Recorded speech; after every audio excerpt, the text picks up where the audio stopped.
Proud to serve northeastern and central Pennsylvania. This is WNEP 16, the news station. Now, Nolan Johannes, Karen Harch, pilot Jack Rulin in Skycam 16, Chief Meteorologist Tom Clark, and Joe Zone on sports. This is Newswatch 16.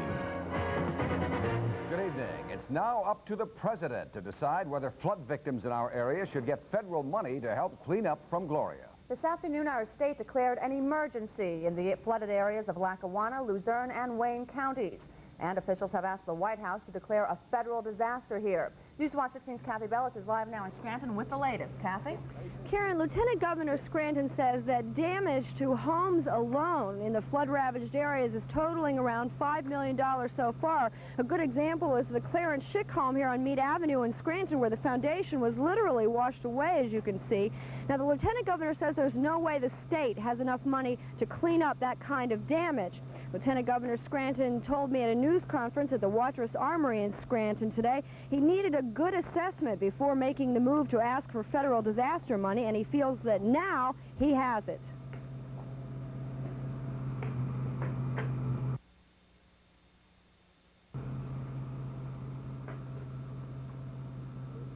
In federal assistance, you free up grants as opposed and loans as well. But we think there is a very strong possibility of getting federal grants for people who have had damage to their home and their property. And that's why we have concentrated on this federal disaster. That's why we got the federal teams in here early, and that's why we think this is the most critical aspect of it.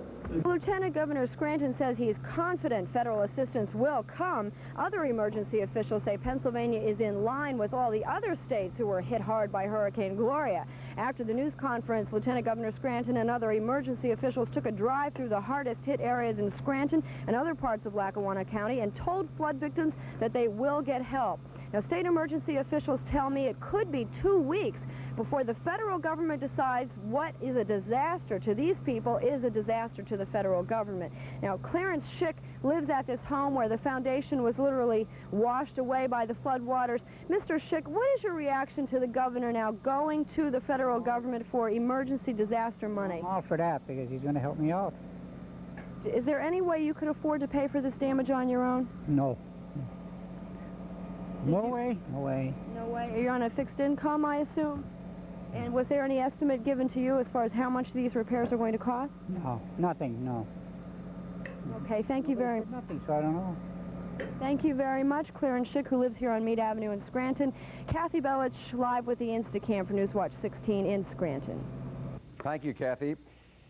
More help is coming. Starting tomorrow for Scranton area flood victims, the Scranton Red Cross will be opening a service center here at the St. Vincent de Paul's Church on Providence Road and Sterling Avenue in Scranton. Starting tomorrow, that center will be helping people replace clothing, some furniture, and any medical equipment lost in the flood, including eyeglasses.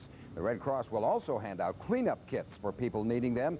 This center will be open from 9 a.m. to 5 Monday through Fridays, or that is Monday through Saturdays, starting tomorrow. Also, emergency service help is being given flood victims by Catholic Social Services. Food, portable heating units, and other emergency needs not available through existing services will be provided. Victims can apply between 9 and 5 weekdays at 400 Wyoming Avenue, Scranton, or 132 Delaware Street, Oliphant, Catholic Services offices. And the Scranton Mayor's office is looking for apartments or houses for rent. They say a number of families' homes are so damaged that people cannot move back. If you have a place, you're asked to call the Mayor's office at 348-4100. That's 348-4100 to offer short-term housing for a few months. And while hundreds of people in Scranton continue to clean up after Hurricane Gloria, tonight they may have another problem caused by that same storm. A problem they would not have had if Gloria had hit during the summer. Newswatch 16's Mark Anik is live now in Scranton to tell us what that's all about. Mark? Well, Karen, we are live here on Albright Avenue in Scranton. You know, this was one of the areas that was hit hardest by Hurricane Gloria. The problem that we're talking about very simply is that it is now fall. It's rather chilly out here right now. Meteorologist Tom Clark tells us the temperature this evening will get down in the low to mid 40s. The humidity will also be very high. It's going to be a cold, damp night, and many people will have to make it through that night without any heat. Like many people, Peggy Shotto and her family are still cleaning up. Gloria flooded the cellar here and part of the first floor. Now, most of the mud is gone downstairs, and kerosene heaters are being used to dry things out. Tonight, those same heaters and an electric one in the kitchen will be used for another purpose. Our heat still isn't on, and we're waiting to fix the furnace. Many people here are waiting to get the furnace fixed. Many already have the furnace going. That's because the city has put contractors to work. They're going house to house to bring back the heat. It's been pretty hectic, I'll tell you that.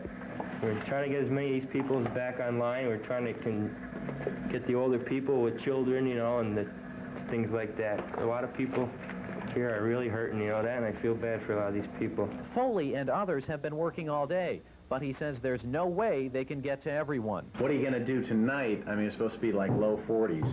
We have an electric blanket.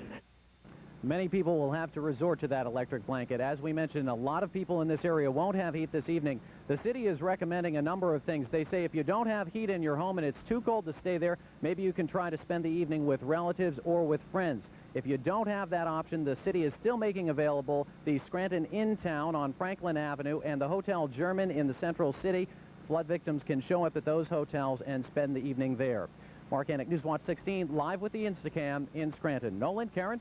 Thank you, Mark. If you're one of the 15,000 people in the area still without water 5 days after the storm, your wait may end tomorrow. The problem all along has been a break in a huge main near the Watrous Reservoir. Newswatch 16's Ann Fiorucci hiked to that work site today and found out that just as work on the big break was wrapping up, a new break caused a setback. Heavy equipment was brought in to clear fallen trees from Trout Creek while workmen tried to repair a break in a 24-inch water pipe. This break happened just a few miles from an earlier break in a 30-inch main, which left 15,000 people from the Avoca area to Plains Township without water since Friday. If this break hadn't occurred, I would say that we'd have had water last night or early this morning. Indications are the second break, which took place just as the first had been fixed, was caused by high creek levels in the aftermath of Hurricane Gloria. As far as engineers can tell, the pipe broke because flooded Trout Creek washed mud from underneath it. That mud had been supporting the pipe. And right at about this point where the pipe was dangling in the air, the stress on it was so great that it simply cracked. Wooden piles were driven beneath the water main to help support it, while PG&W workers cut a new section of pipe to replace the old. By late afternoon, a new valve had been installed on the broken pipe. After testing and disinfection, authorities hope normal water service will be restored within 12 to 24 hours. Optimistically, water by tomorrow morning, but I would, might be even as late as tomorrow night. Dan Fiorucci, Newswatch 16, Trout Creek. State officials are advising people not to fish along part of the Susquehanna River because of that oil slick in the Pittston area. The advisory is to avoid fishing on the east bank of the Susquehanna between Pittston and Wyoming, and anywhere downstream where you could see something oily on the water. Oddly enough, the advisory was issued because the state says the river water could irritate you if you come in contact with it, not because of any problems with fish. Officials say they have been testing fish and have not found any contaminated. Police hope they have a break in the search for a woman missing from Tunkhannock Township. We'll have that next as Newswatch 16 continues. Plus, we'll tell you about the on-again, off-again plan to fire up 3 Mile Island.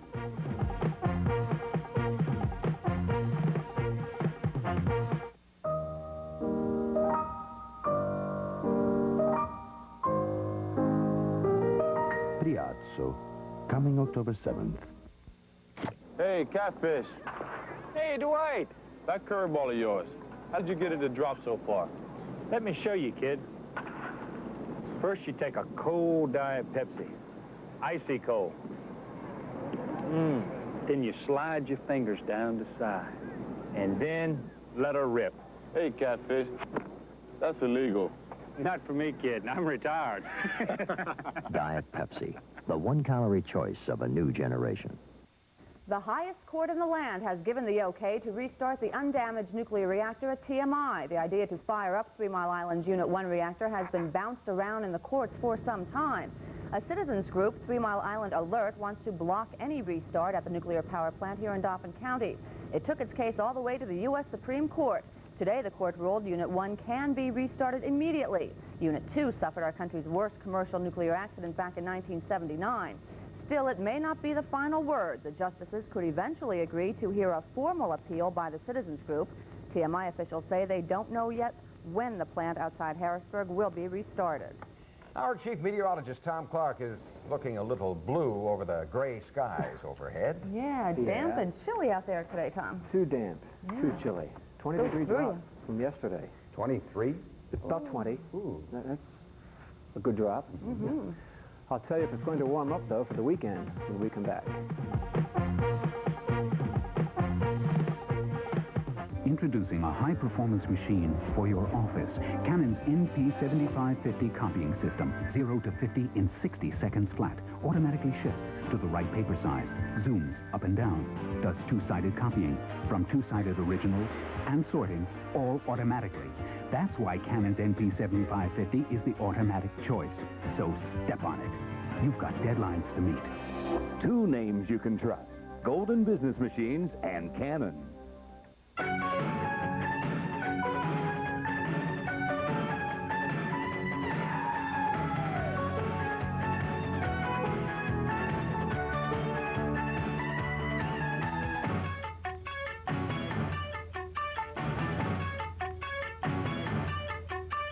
Turn to Northeast Pennsylvania's #1, 98.5, all-hit radio, KRZ FM. As we heard earlier, there are many people out there who have no heat tonight because of Hurricane Gloria. So, Tom, a lot of people are wondering just how cold it's going to get. Well, it's not going to get extremely cold, but I suggest they sleep a little bit closer together tonight. That may help. I had a great time this afternoon, had a very nice visit down in Mahanoy City at the Mahanoy City Elementary School, and what a response.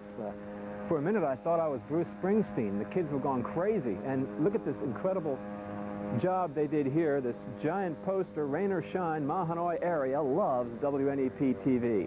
At least 400 signatures on this card here, and a few Clarks on here. There's a Laurie Clark. Hope she's watching tonight. I bet she is. Outside now, the drizzle has tapered off a little bit in my backyard. It's an ugly, melancholy gray overhead. 53 degrees now. Humidity 86%. The wind northeast at 5. And the barometer is rising just a bit now, 30.22. The high here today, well, that came just after midnight last night, 62. Since daybreak, it's held in the 50s.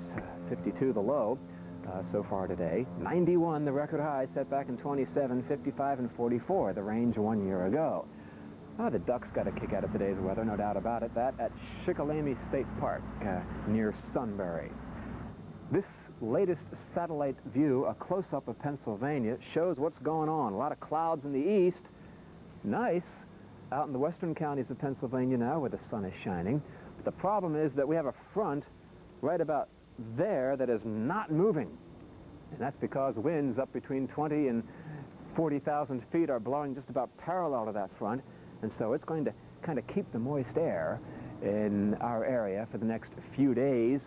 And some of this dry air, though, may try to filter in, at least to Wilkes-Barre and Scranton later on tonight, but then it's going to cloud up again and more rain is on the way. Tonight, half wet. That is the eastern half of our viewing area. We'll see some drizzle and some sprinkles this evening, especially down by the Poconos and Allentown. Out to the west, it'll stay dry and kind of nice this evening. Kingsley, 47, Mount Pocono, 45, Mahanoy City, about 49. The low tomorrow morning, Williamsport 47, damp, the wind northeast overnight. Sunrise time for tomorrow morning is at 7:01, and it sets now at 6:43. Now, I think some clearing will break out here over Wilkes-Barre and Scranton.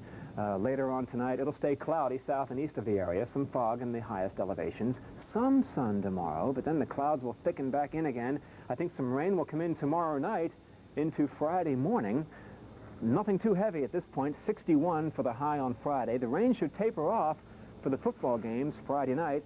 Some showers around on Saturday. At this point, I don't see any heavy rain as we head through the weekend, but it's going to stay on the cool side. All right. Well, we'll just have to wear that sweater, right, Tom?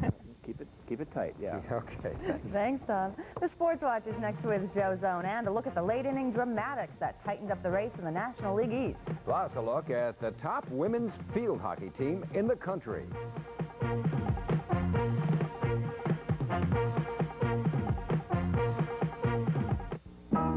It's a taste of New York City in downtown Scranton. Visit Zoltan's Gourmet Foods and Deli and enjoy mouth-watering bagels shipped fresh from New York City. Zoltan's has an assortment of desserts, confections, candies, and jams, delicious deli salads, pasta, and gourmet condiments, plus unusual gift items and gift baskets. Dinner entrees even delivered to your door. It's a New York deli in downtown Scranton. Zoltan's in the Scranton Life Building, 532 Spruce Street. Next, Joe Zone's thoughts on the pennant races. Incredible, aren't they? Incredible. Oh, yeah. The system, you've got to admit the system works beautifully, doesn't it? We have 5 days left in the season. No one has clinched anything yet. In fact, if anything, the things are really tightening up. The Mets got a game closer to the Cards last night. Darryl Strawberry, 11th inning home run. The Mets beat St. Louis 1-0. They're 2 back with Gooden going tonight against Andujar in the West. Los Angeles clinched a tie by beating San Diego. Mike Marshall's hit here for a 4-1 lead. Dodger win or Reds loss, and the Dodgers would clinch. In the American League, Yankees beat Milwaukee 6-1. Bobby Meacham to get the Yankees going. Toronto lost to Detroit 6-1. Darrell Evans, 2 home runs. He leads the American League. The Yanks are 4 back with 3 still left in Toronto. The Blue Jays have purchased the champagne, but they don't dare pop the corks just yet. In the West, California beat Kansas City 3-1. Rod Carew, an RBI single on his 40th birthday. The Angels lead by a game with another scheduled tonight in Kansas City. They're all going tonight. I'll have the scores and the highlights on the update. And they're going for another national championship at Bloomsburg University. The women's field hockey team has won the last 2 titles, 3 of the last 4. Tim Carlson visited the Lady Huskies to find out if the trophies stay in put. It's easy for Bloomsburg to feel optimistic about a repeat championship. All but 2 of last year's players are back. And the only real concern Coach Jan Hutchinson has is a lack of hunger to win again. What they have to do now is get something that will fire them up, like dominance in Division III or dominance nationwide or something else other than just winning a national title, since they've already had that pleasure. They really need to stay fired up with setting another type of goal. One position that does have a new face is goalie. Beth Iyer has replaced an injured Laurie Geitzen, and in the Huskies' first 6 games has allowed just 3 goals. You always feel pressure as a goalkeeper. You always have to keep the players talking, keep the game moving fluid. And it's a good group of girls. They make me feel comfortable and confident. In the 6 games this year, Bloomsburg has outscored their opponents 24-3. One big reason is the strength of their attack players, like Diane Shields, last season's leading scorer. You had a super year last year. Can you match that or better it? I hope so. With this team, anything's possible. The team's great to play with, and they make you look good. Looking good? The Huskies sure are again this year. They're 6-0, winners of 36 straight games dating back to 1983, and ranked #1 in the nation among Division III teams. And they have a great shot at a 3rd consecutive national title. Tim Carlson, Sports Watch 16, Bloomsburg. Larry Holmes still has something to prove. Holmes is thinking about a rematch with Michael Spinks. Holmes says there's only one reason he wants a rematch, and that's to prove, in Larry's words, that I ain't shot. Holmes first wants to make sure he's physically able to box again. He'll be 36 next month. The past few years, he's been bothered by various minor injuries. A Holmes-Spinks rematch would probably be worth much more money than the first fight, when no one thought Spinks had a chance. That's all of it. Give tonight your best shot. See you at 11 o'clock. Looking very much forward to the pennant race stuff. Getting exciting. Of course, it's been exciting all season. But now it's down to the nitty-gritty. Okay, Joe, thank you. Thanks, Joe. They call it Coke Classic, but it's really the newest Coke that joined the new Coke on the shelves. And how are sales going for the old-timer that's now the new kid on the block? We'll have that story next.